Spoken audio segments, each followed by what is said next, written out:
The robot can collect lung tissue samples from biopsy from the edge of the lung that doctors couldn't reach before. The act would lower the brick standard from 10.5% of sugar content down to 10%, which won't affect the quality or taste. Yeah, so Allie, this coffee shop here behind me, Banker's Brew, has been a crime scene now for several hours, basically since this scene happened here at 5 p.m. or around 5 p.m. I should say. I talked with the owner, and you'll hear from him in just a moment, but this shootout situation didn't start here. It actually started in Fort Meade, where Sheriff Grady Judd says the suspect, 34-year-old Wayne Volz, held his parents hostage at gunpoint. Since he moved in a little more than 2 months ago, Pernicero has collected more than 100 golf balls. This one hit his house so hard, it split in half. The facility has collected nearly 1,000 golf balls over the span of 1 to 2 years. Mark, friends of Diedrich Sykes, or DJ Shy Guy, say they don't want this incident to be covered up in any way. So they're calling for more transparency because the shooter's name has not yet been released.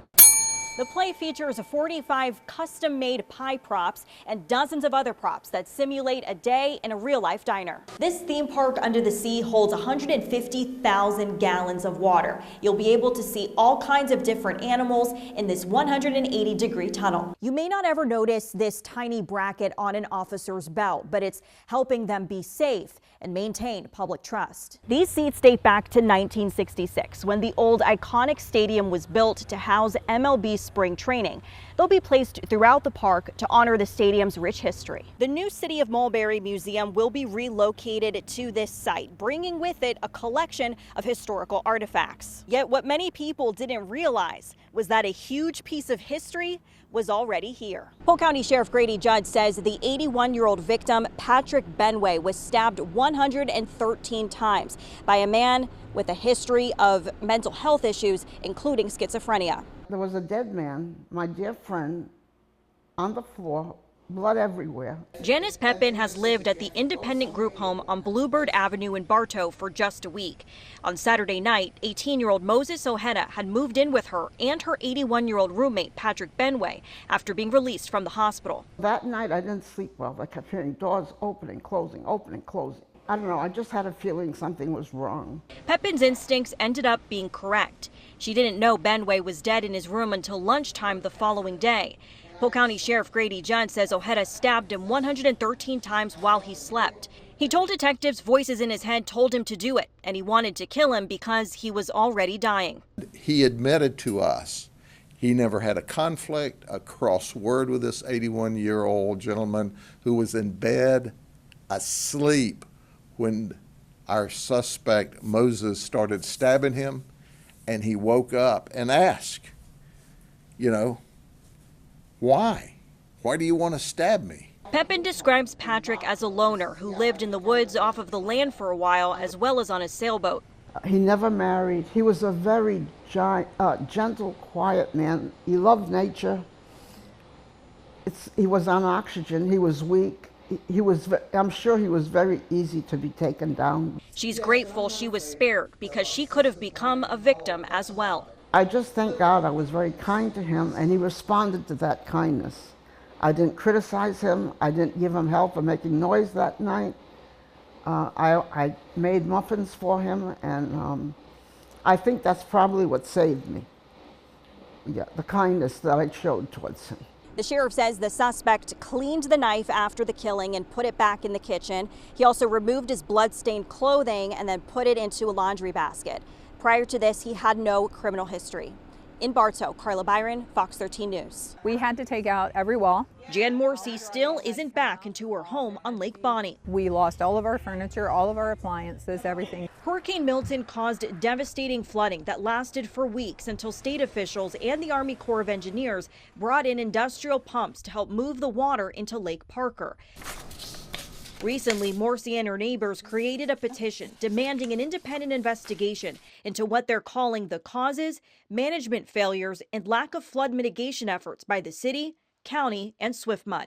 We don't want money. We're not asking for funds. We're just asking for safety, security, and that this doesn't happen to another community, because with the way things are being built here in Polk County and in Lakeland especially, The infrastructure cannot handle the drain off. Nikki Aldejandra Ramirez had to evacuate through the window after feet of water infiltrated her home on Little Lake Bonnie. She's already concerned about the water level in her backyard because it's as high as it was during Hurricane Debbie. If the city would actually listen to us and come out and see our land. You know, we've asked them numerous times. I've asked them at the meeting when I was out, and, you know, they came out then when we were showing them our houses, how destroyed they were. After that, we haven't seen them. Homeowners are also demanding disclosure of drainage system maintenance records, long-term mitigation efforts, including the formation of a citizen oversight committee, and local leaders taking proactive steps before the next storm season arrives. Every time there's a rainstorm, there's panic attacks because we just know that water level's coming up a little more, a little more, a little more. The homeowners have collected a few hundred signatures so far, and they plan to put the petition online to be able to reach as many people as possible. In Lakeland, Carla Bayron, Fox 13 News. Chad Landry and his partner Tracy Swinsko run a dog training business in Plant City. I joined the Army in 2001, 2 months after 9/11. As an Army veteran, Landry was well connected with other veterans who needed help boarding their dogs during hospital stays for medical or mental health treatments. Thus, their nonprofit, Chad's Promise, was born. I always asked, why do you need help? Is the VA not paying for that, or you can't get boarding, you don't have a friend or family?